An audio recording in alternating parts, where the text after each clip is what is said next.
itu memang proses dari mulai review sampai kembali ke saya, kemudian dari saya disambit lagi ke editor dan sampai ke final decision untuk apakah dia ditolak, apakah dia diterima, itu memang cukup lama. Nah ini bagaimana pengalaman Pak Elias atau mungkin Pak Agus atau mungkin juga Pak Jenal tentang proses ini Pak? Memang masih ada kemungkinan setelah di review kemudian kita submit lagi, itu masih ada kemungkinan jurnal kita itu ditolak gitu. Pak sebenarnya kalau saya kan ya, kalau kemungkinan sih ada. Terutama kalau yang ini ya major vision. Kalau minor tuh biasanya sudah reviewer mungkin sudah nggak ngeliat lagi tuh. Jadi udah langsung editor tuh yang nge-decision. Tapi kalau major, kadang-kadang review itu juga diminta komennya di situ. Proses jawaban review itu apakah dikembalikan ke review lagi untuk dilihat atau enggak, itu sebenarnya juga diminta. Nah ketika itu memang kalau krusial ya, itu konstruksinya memang harus perlu dirubah, terus clarify-nya itu memang harus signifikan. Nah barangkali itu bisa ditolak kalau memang nggak ada signifikan perubahan gitu. Tapi biasanya kalau sudah rasanya seberat apapun kayaknya kalau sudah after revision itu biasanya sih terima pengalaman ya, maksud pengalaman ya. Kalau nggak tahu kalau yang lainnya intinya tadi besar atau minor gitu. Kalau besar artinya data itu nggak dipercaya atau belum dipercaya. Major itu kadang-kadang bisa jadi kontennya itu dia butuh klarifikasi yang ini kok kayaknya aneh gitu penjelasannya, atau konstruksi penelitianmu itu harus dirubah gitu. Nah kalau konstruksi metode yang digunakan itu dirubah, itu biasanya ini kayak proses awal lagi. Pengalamannya apa, reviewer minta pertanyaannya seperti apa? Kalau hanya jawaban di result and discussion itu biasanya sih ya, kalau sepanjang bisa ini menjawab pertanyaannya Pak Jenal, jadi memang pengalaman yang satu ini review itu memang mengkoreksi hampir semua lain, dimulai dari production, metodologi, kemudian koreksi bahasa termasuk bahasa, kemudian titik koma juga mungkin dilihat. Yang sudah pensiun itu berarti reviewer. Kemudian R2, itu R2. Ya kontennya tentunya dari segi alur penelitian yang kita miliki, kemudian dari disambungkan dengan result dan disambungkan dengan pembahasan. Nah itu juga memang dan dia tidak meminta untuk menambahkan data. Memang di dalam review itu dia tidak meminta menambahkan data, hanya dia meminta untuk meng-clearkan seperti tadi Pak Agus bilang, meng-clearkan apa yang ada di situ. Contohnya kalimatnya ini kurang baik kalau hanya dikatakan seperti ini harusnya kamu mengatakannya seperti ini. Nah kalau saya jawabannya gitu Pak, saya kayak gitu. Itu sebenarnya kan sih, kalau ada jawaban itu pertanyaan begitu saya langsung ya saya setuju dengan review kamu. Kalau kalimat doang ya, hanya itu kan kalau kalimat seperti yang tadi itu kan itu bahasa ringan. Ini kan masalahnya cara menginterpretasikan data. Menginterpretasikan data, saya menginterpretasikan pertama dengan menggunakan asumsi A. Tapi review pengennya menginterpretasikannya bukan itu, tapi mungkin lebih tepat dengan menggunakan asumsi ini. Nah sehingga kan data yang saya miliki itu kan harus diolah, kemudian harus memang akhirnya kita setuju dengan apa yang dikatakan review, tapi kan tentunya di dalam mengkalimatkan kembali kan berbeda. Nah itu kan memang itu kalau dibilang ya boleh dibilang major revisi. Nah hanya kalau pengalaman. Tapi kalau kamu mengikuti terima masih. Nggak mengikuti pun sepanjang defend kita itu masuk akal, logis bisa. Ya masalah juga dan banyak juga. Artinya kita yakin bahwa betul misalnya apa yang kita lakukan itu benar gitu. Ada dasarnya, saya sudah baca dari teorinya apa. Di mana aja gitu sama dia gitu. Menurut saya begini ada atau reframe misalnya. Menurut saya begini enggak. Ya, jadi ingin meyakinkan itu. Kenapa saya bertanya pertama itu kenapa masih kemungkinan diterima atau kemungkinan tolak. Ya, kenapa saya mengatakan demikian? Karena memang prosesnya itu setelah resubmission dia kembali ke editor, Pak. Di situ kan kita bisa lihat status manuskrip itu di mana proses apa.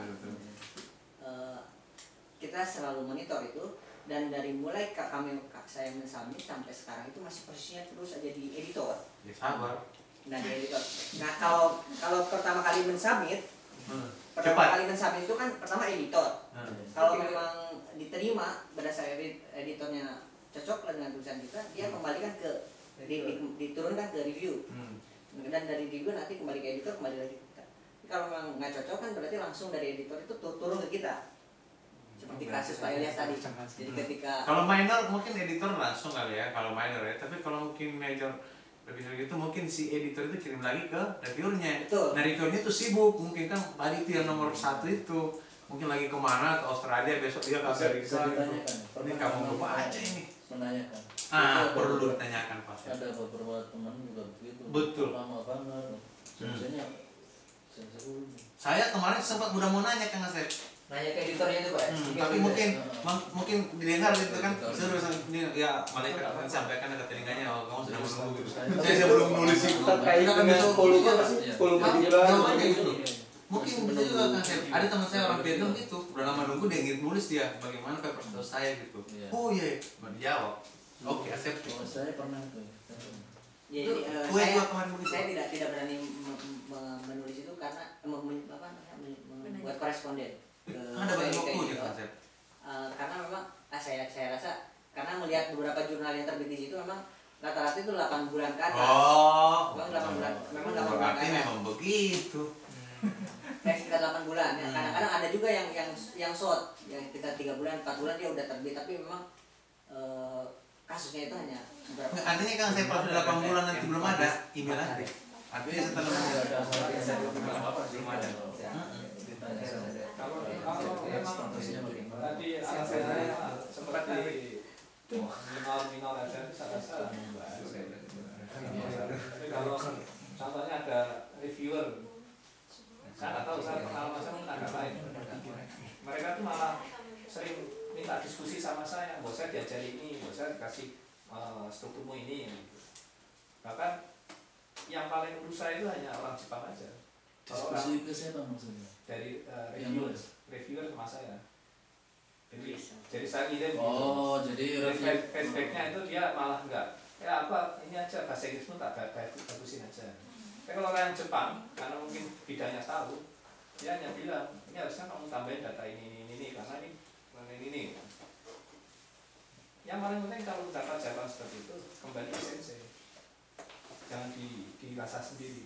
Kalau dirasa sendiri itu pusing.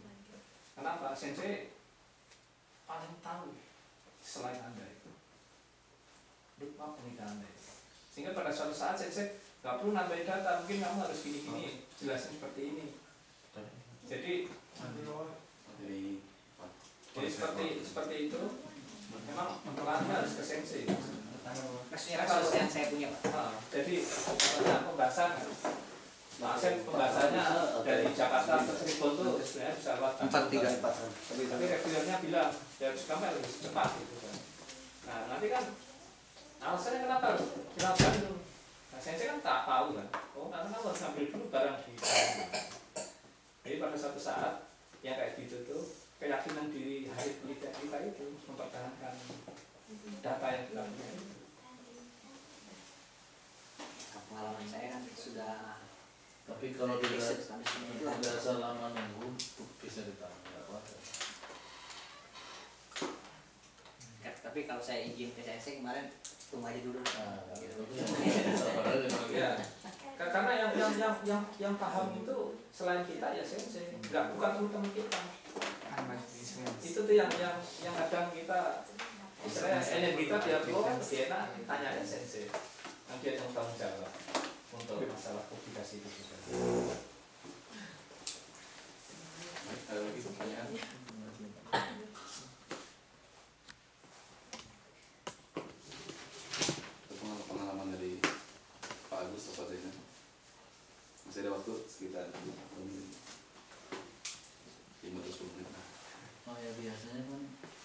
submit itu benar-benar dikoreksi sebanyak mungkin sebenarnya, supaya kadang-kadang memang ada aja gitu. Kalau kita baca sendiri itu kadang wah nggak puas, ya kan orang lain baca, apalagi mungkin sensor itu titik koma, huruf besar huruf kecil, repetition itu ngerti aja. Nah apalagi saya juga pernah soalnya di komen saking banyak merahnya gitu ya, baca 1000 kali nih sebelum dikasih ke saya. Darahnya itu memang kita perlu ready publish sebenarnya. Kalau saya nggak gitu Pak bilangnya. Stop careless like this, oke? Lain seperti ini, high sense.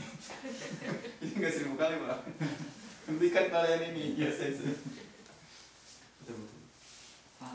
Saya mau tanya dong satu, bagaimana Pak, ini ada pengalaman nggak gimana kalau misalnya kita punya data tuh sebenarnya kalau kita lihat sendiri tuh nggak menarik tapi kita pengen publish, ada kiat-kiatnya nggak? Ya kalau Ya maksudnya kira-kira itu kan Umum maksudnya umum. kalau dilihat dari ininya Itulah ya, tadi mungkin Pak yang Ilyas itu kan data-data kebaruan, West itu loh. macam itu kan. Jadi data-data sampingan itu kan kita kan banyak data nih, pengen publish data sampingan lah gitu. Kita lihat ini kita punya, iya emang agak baru cuma mungkin kalau di publish itu nggak terlalu Layak. makanya jurnal itu kan ranknya banyak kan, jadi Faktor faktornya 10 sampai ada yang nggak 4 faktor atau 0, berapa kan ada.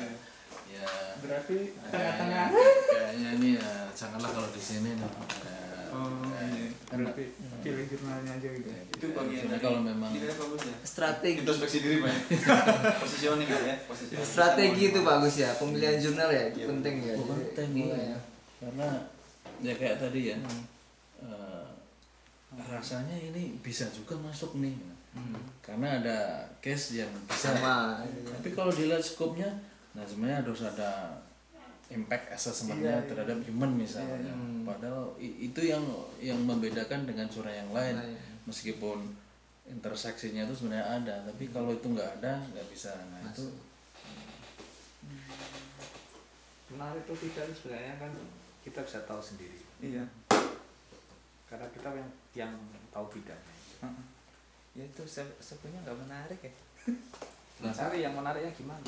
sejauh mana autor dan koautor itu mempengaruhi tembus tidak tembus di jurnal? sekarang juga tergantung jurnal. Ada jurnal yang memang kontribusi autornya itu ditanyakan. Iya, jadi autor ini kontribusinya di mana?